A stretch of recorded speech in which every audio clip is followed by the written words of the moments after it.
Good morning, thank you. It's really nice to be here. I'm afraid my slides are only in English, not in Welsh as well. Very impressed, Judith. I actually wrote the first nutrition guidance for early year settings in England in 1998. It's making me feel very old. On the one hand, I think we're making really good progress. On the other hand, I'm a little bit depressed, I have to say. I was in Copenhagen yesterday at WHO Europe, and we were having a discussion about how perhaps some of us have been a bit sleepwalking into the disaster that we are in terms of food in many of the Western countries. And one of the things I want to just point out is some of the ways in which we really, really need to make changes from the start if we're going to make any difference at all, particularly around the fact that all across the whole of the world we are struggling with people with non-communicable diseases on a scale which we cannot globally afford, and that is the bottom line. Countries are going to go bankrupt in terms of trying to treat and support all of these NCDs. So we're going to have to start really well with next generations, aren't we, if we're going to make a difference to that. And of course, everything we do in terms of infant and young child nutrition sits under the global strategy, and I think sometimes we forget that. We forget that this global strategy is kind of what we all work towards. And what the global strategy has done is try to give every single member state of the UN the toolkit to really move forward in their work in this area. And of course, the most important part of the start of life is around breastfeeding. I'm just going to mention that a bit. I've only got 20 minutes, so we can't talk about very much in detail. And about the timely introduction of adequate complementary foods. As I was sitting on the train this morning as it was getting delayed, I was very disappointed with all the tweets coming out of Public Health England this morning, who have now reverted back to the weaning word. After we've done very well in removing the weaning word from conversation, they've now gone back to it again. And obviously we really don't want to talk about weaning with babies. Weaning means taking the baby from the breast. What we want to talk about is the introduction of solids alongside breastfeeding as we go along. And what we want to achieve with all of this is the obvious stuff. We want to achieve adequate growth and development. We want a strong immune function, and that means preventing our babies from becoming sick, preventing them from going to hospital, preventing them from having time off from learning and all of those things. We want good cognition. And one of the things that we often forget about is how important it is for societies that our children do well. The World Bank have estimated that not breastfeeding to the levels we recommend costs the world $300 billion a year, 0.5% of total global income, because we don't start off our children as well as we can. So it has a huge impact on societies. And we've seen from other countries that actually the IQ of a country is altered by what happens in the first part of life of its population. And obviously we want to prevent short-term and long-term ill health. And we are talking a lot more now about the relationship between early feeding and NCDs. It's often been missed out, and we spent a lot of time discussing childhood diseases, but we really need to think about that whole life course approach. And of course, the other thing we're really focusing on a lot now is about relationship building, building babies' brains, the good mental health of our infants and young children, and the absolute fundamental part of that being integrated into what we do around good nutrition. But of course, we have a bigger picture we all need to be thinking about all the time. We cannot escape the fact that we have climate change, which is going to dominate in the future in terms of how we produce our food, how we feed our populations, how we think about our planet. We have to think about what we can grow. We've got to think about what food we can provide for our populations. How is that going to support our farmers, our food production systems here? And we have to think about cost. If someone had told me 10 years ago that I would be going to meetings where we're talking about 8 or 9 million families with food insecurity, I don't think I would have believed it. We're now having normal rhetoric around something which is really extremely worrying for the 5th or 6th richest country in the world. We're slipping as we speak, is all I can say.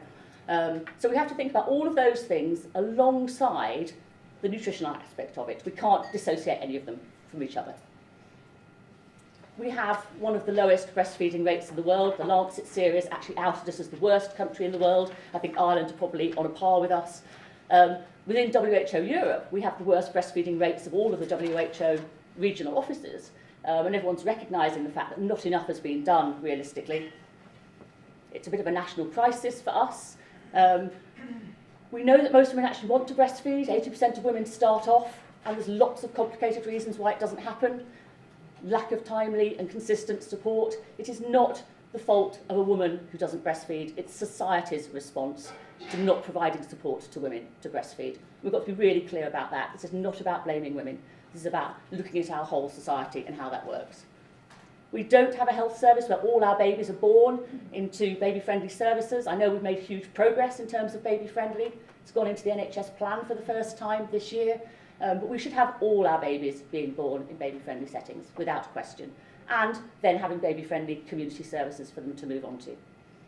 We also have a culture that allows marketing of infant formula that confuse and influence families. Many of you will know I do a lot of work around conflict of interest, and that's what we were doing yesterday at WHO Europe, talking about how we can really minimise that impact on families. And there's a lack of national leadership. Now, obviously, Wales is part of the Becoming Breastfeeding Friendly Global project. I don't know if you know about this project, being run by Harvard University, and England, Scotland and Wales have all been part of it. And in about April this year, those countries are going to have to make recommendations on how they're going to step up their support for breastfeeding. So we're going to be looking forward to see what the different countries come up with. And we hope that part of that will be about better leadership. Because at the moment, certainly only in Scotland are we seeing really good leadership around breastfeeding. I don't know if you know they have a programme for government on breastfeeding in Scotland, so they're much, much further ahead than the other countries.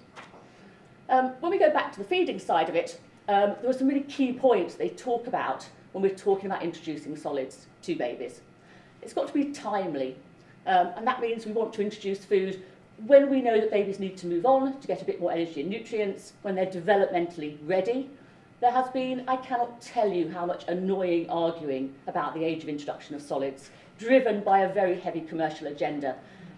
It is unequivocally decided by Public Health England and SACN that you don't need to introduce solids to about 6 months of age. Babies are ready for them then, there's no benefit before that. And that's not up for review again. People keep saying to me, oh, they're going to review it again. No, we've decided. Moving on. Obviously that food has to be adequate as well. And yet, rather bizarrely, one of the ways as a society we've moved forward is by having this idea that when you're adding extra food to babies' diets, you give them watery vegetables, watery fruit purees, which aren't particularly nutrient dense. And actually are the opposite of what we're trying to achieve, which is about getting more of some micronutrients, more energy-dense foods, and thinking about that. And we tend to have not focused so much on the nutritional side in those countries where we believe diets to be adequate, interestingly. Obviously, we have safety as always one of our prime considerations, and we can't forget that either.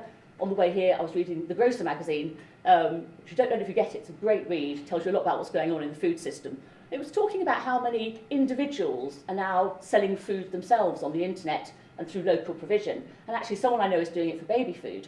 And they were saying, what's that going to mean for our food safety and our monitoring what goes on in our population if we get lots and lots of new individual food providers? So we always have to think about safety in everything that we do. And the WHO used the term properly fed. I think we would use the term responsive. So responsive feeding is the really big message we give families from the start of life when they're feeding their babies, to breastfeed or to bottle feed responsively. And if you don't know what that means or how that works, then you can look at the UNICEF baby-friendly guidance we have on that. There's a joint leaflet that we do with UNICEF on responsive bottle feeding. And the idea is to work with your child to learn about their appetite and their satiety, really moving away from that idea that you've got a set amount of food in a jar, a spoon, and that baby is going to eat it come what may. That sort of fear that parents have.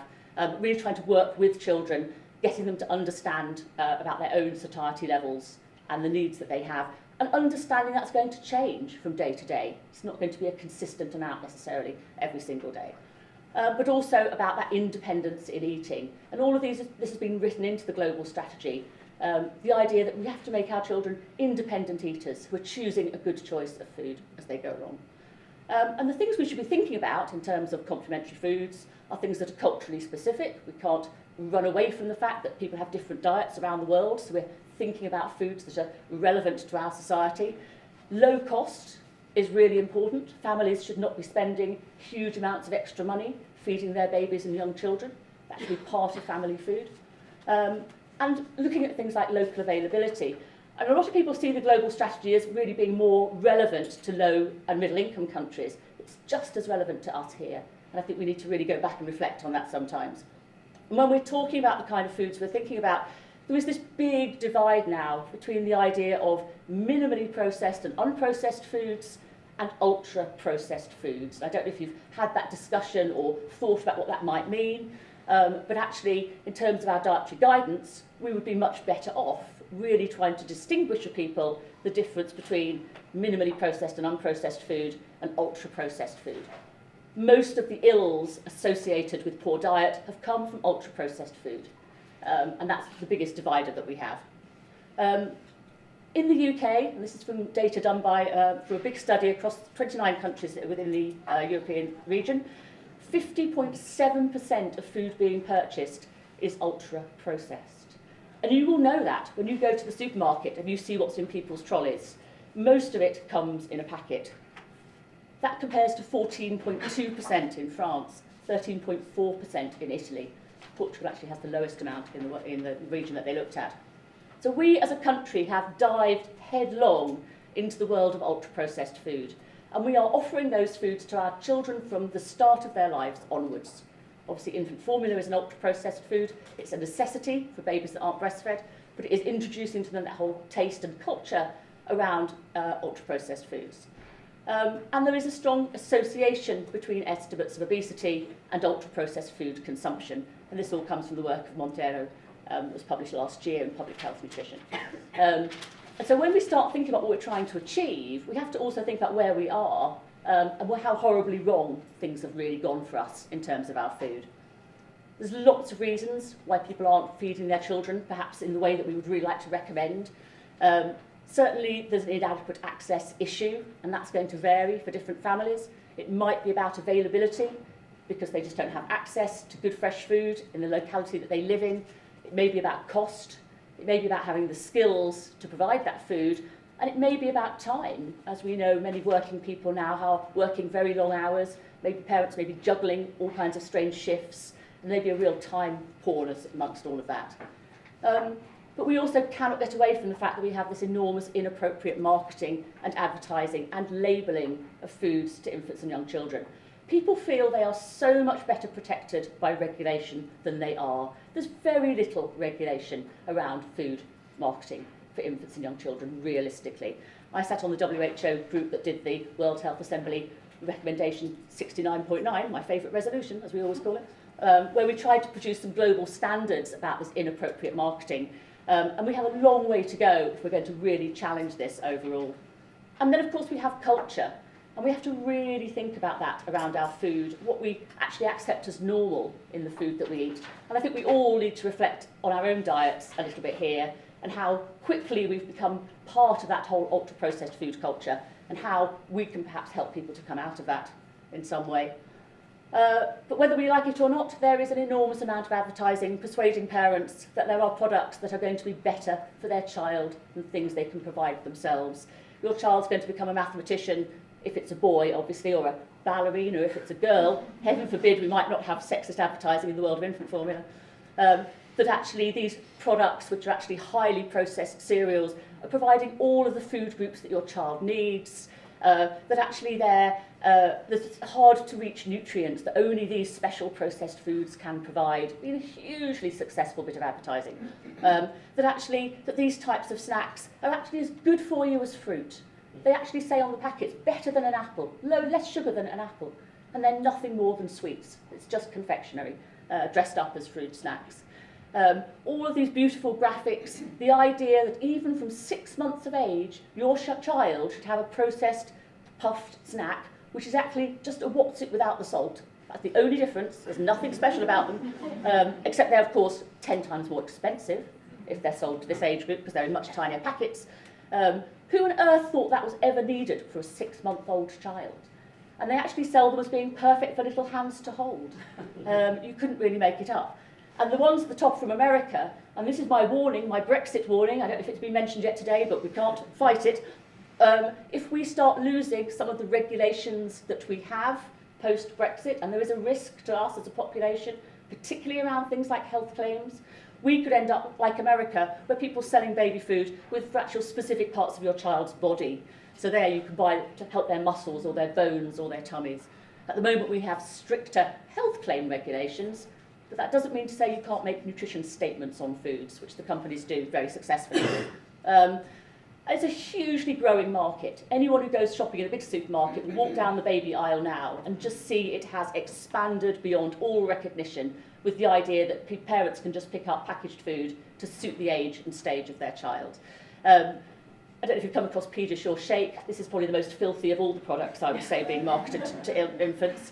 The idea that a fussy-eating child should be given a sugary milkshake drink to protect its health is sort of beyond ridiculous. But they market it through parental anxiety, making parents worry that they're not providing enough to their child, that a few bad days of eating is going to send them into some nutritional catastrophe that only a processed product is going to be able to prevent them heading into. And people very much fall for this kind of marketing. And it's our job to make regulations so that that can't happen and people aren't misled. So we've done a whole series of reports recently about baby foods, which you can look at on the website. And most baby food is a bit of a disaster.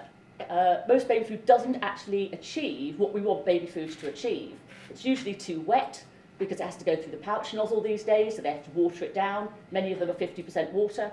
They don't have much nutrients in them. They are nearly all really sweet. They're all very, very smooth, even for ones for older children. They really don't encourage children to eat different types of textures. They're ridiculously expensive.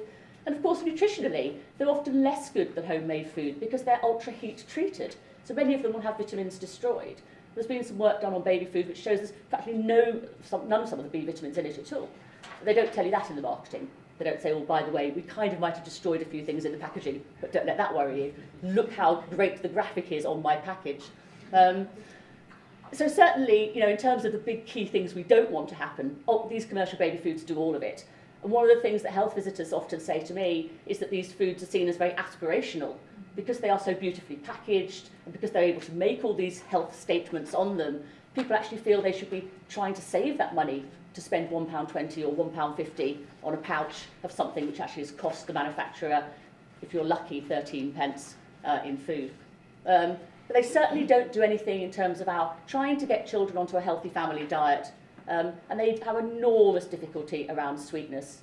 So the reason they're such high profit foods, and if you look at one of our reports, we've got some data I got from the industry about how much profit they make, is that you can buy giant blocks of frozen organic apple and pear leftovers, particularly from Eastern Europe, which are so dirt cheap that is your basis of most of your baby food. When you start looking at them, you'll be surprised at just how much of those products they have in them. They're very smooth and very soft. They certainly don't encourage children to eat properly, and they are incredibly expensive in terms of value for money and in terms of the amount of packaging and packaging waste. At the moment, none of the pouches are recyclable. That's a huge amount of landfill. And despite the names of the foods, you might be quite surprised when you see the name of the food and then work out what's in it. This is just some Ella's Kitchen ones. I have to say I have a particular issue with certain brands, not least Ella's Kitchen, because of the sheer cynicism of the way that they market and sell their foods. So they will sell you a food that's called broccoli, peas and pears that is 79% pears, which has a tiny amount of broccoli and peas in it. If you look at some of these, they might call themselves red peppers, sweet potatoes and apples, but it's nearly 80% apple. So they all actually taste incredibly similar. And if I could have carried it today, I would have brought you all some of these pouches to try.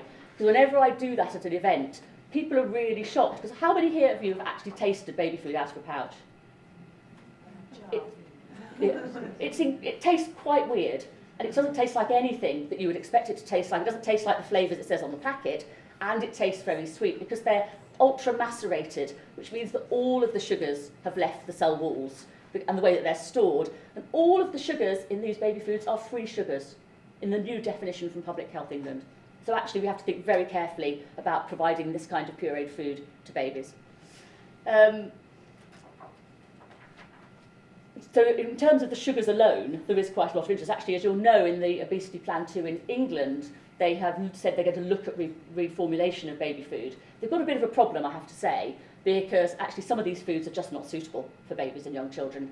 Actually, within WHO Europe, there's going to be a report coming out in March, which actually is going to offer member states some ideas about the regulation and labelling of baby foods to fit in with our World Health Assembly resolutions. And in it, it's going to suggest there are some foods that are just not suitable for babies. It's not about reformulating. Sometimes you just say they're not okay. The question then people always say is, well, does that mean you can't just mash up your own fruit and veg for babies? Of course you can. That's a completely different process. If you mash up something yourself, you're unlikely to take every single thing out of the cell walls unless you've got steel arms, actually. You are likely to eat that food relatively quickly after preparation. You're not ultra-heat treating it in any way or macerating it. And so you're going to still incorporate some of the fibre from the cell walls. So this is not a comparison, but that is what the commercial companies will say. This is just the same as doing it at home. It really is not the same as doing it at home. And I think we have to fight that argument. In the back of our first baby food report, we actually did some comparisons showing what would happen if you made something that was broccoli, pears and peas. You'd probably make it with at least half broccoli, I would hope, and much less of the other ingredients. And you can see with the colours and the textures of all of these things how completely different they are to the things that you would create yourself. And obviously when we did the price comparison, if we were buying organic vegetables, we were buying them from Waitrose. Waitrose are the only place that do organic frozen peas, I don't know if you know. So obviously, and we were buying them in small amounts, so our prices are based on real high-priced domestic, and theirs are based on incredibly low-cost buying on the international market. So you can't really do a price comparison in that way. But in our first year of life reports, we've tried really hard to show what it looks like for children to eat normal food well. And we really want to encourage the idea that families eat the same food and that babies start off eating that healthy food from when they're born. And that from 6 months, obviously, not from when they're born. But we certainly don't want this idea that there's something different about infant and young child food. It should be the same kind of food that everyone else is eating. And we certainly don't want to encourage this, the sucking out of pouches. I wrote to all the baby food companies last year and asked them what their policy was about sucking out of pouches. Most of them were very mealy-mouthed about it. They said they don't really encourage it, but they don't mind for over ones, Ella's Kitchen said. That's generous of them. In what universe can it ever make sense to give a child food they can't see, they don't know what it is, they don't know how much there is, to suck out of a pouch? It's not going to help at all in our moving forward. And of course it's incredibly bad for babies' teeth as well. And of course the other huge big explosion has been in baby snacks. This is my snack of the day to show you. I don't know if you've come across these. Kiddylicious have been an explosion onto the baby food market. So these are products that they are selling which they say are fruit equivalent, so packed with real fruit apparently. It's actually 70% sugar. I mean, I should have bought some for you to taste actually because they are a revelation. They are unbelievably expensive. You get all of 6 grams in a packet, which is pretty impressive, isn't it? It actually says it's one of your 5 a day. It's lactose-free, no preservatives. It tells you it's delicious. They really are not delicious. And they are really sticky to the teeth. They are worst kind of confectionery you can imagine. You'd be better off giving your child a blackjack, frankly, and knowing it's a blackjack. That shows my age, doesn't it, say blackjack? I was going to say, young people, you won't know what they are. Used to buy half a pence each, weren't they? All those are the days. The idea that we can market these things to families who are shopping with their young children, who actually think that this is some kind of fruit equivalence, is ridiculous. And we have to clamp down on this kind of marketing and labelling. Rather disappointingly, Public Health England are not going to look at labelling in their reformulation, but actually it's the labelling that's the problem, realistically. So what needs to change, in my humble opinion, having been around way too long as a public health nutritionist, and I haven't just done early years, I've done the entire lifespan. And I sort of feel, looking back at all of the work we've done, that we've kind of actually let things get much worse than we should have done in terms of what we're saying and recommending to people. But it is a public health issue how we feed our infants and young children, and we have to have much stronger guidance and an idea that this is a culture that needs to change. We've been very keen to sort of leave families to it a bit. There's been this idea that feeding babies is a bit of the personal and the private, that we shouldn't really interfere too much in what families are doing. We don't have really strong guidance, I would say, around it in a cultural way. But if we don't get it right at the start, it's highly likely that those children who are snacking on puffs at 6 months are going to be snacking on adult puffs at 3 and snacking on other foods all the way through their lifespan. We're not going to start off well. We must have stronger legislation, and there's no reason at all why that can't be led by other countries within the UK. So we look at our regions, who can often show some leadership and strength in thinking about some of these issues. We've got to stop families being misled by inappropriate marketing, advertising and labelling. And we have to change for the health and for our health and for the health of our planet. And I don't think we can escape that. People can argue about the Eat Lancet Commission till they're blue in the face, but ultimately the basic message of it is the world is heating up very, very quickly, and we have to move towards a more plant-based diet. And that is the reality for the global community. One of the great things about reducing ultra-processed food is that it's better for your health and better for the health of the planet. So you get a real double win if we can move in that direction. The best dietary guidelines in the world, in my opinion, are from Brazil. In Brazil, they don't try and give you a plate of slightly weirdly drawn line drawings of food and sort of suggest you might like to eat in a certain way, which, as we know, doesn't really work very well. They actually have gone to some really basic ideas about some golden rules, and the golden rules that they have are to avoid ultra-processed food, to promote the idea of minimally processed and unprocessed food, and to eat together. And the reason why eating together is so important is that is how you produce. People are more likely to cook if they eat together. You're more likely to share food that is healthy for the whole family, and it's incredibly much cheaper for families to do that than to buy individual portions. It also cuts down on packaging and waste and all sorts of things. So there's a very good reason why we really have eating together. So I did these little posters based on the Brazilian dietary guidelines, which have got golden rules at the top and some simple steps that we should be following. And we maybe need to really start simplifying the kind of messages we're giving, rather than trying to perhaps confuse people with some of the more complicated things that we do. And as you'll know at First Steps, we're a tiny charity, although very excitingly, I've now got somebody 4 days a week starting this month. So we've got going up to the heady 1.8 FTEs. But we produce a lot of pictorial resources that are all based on policy, which we've been doing for quite a long time, to try and show what it looks like to eat well. And they're all open access, and you can use them in any way that you wish to do.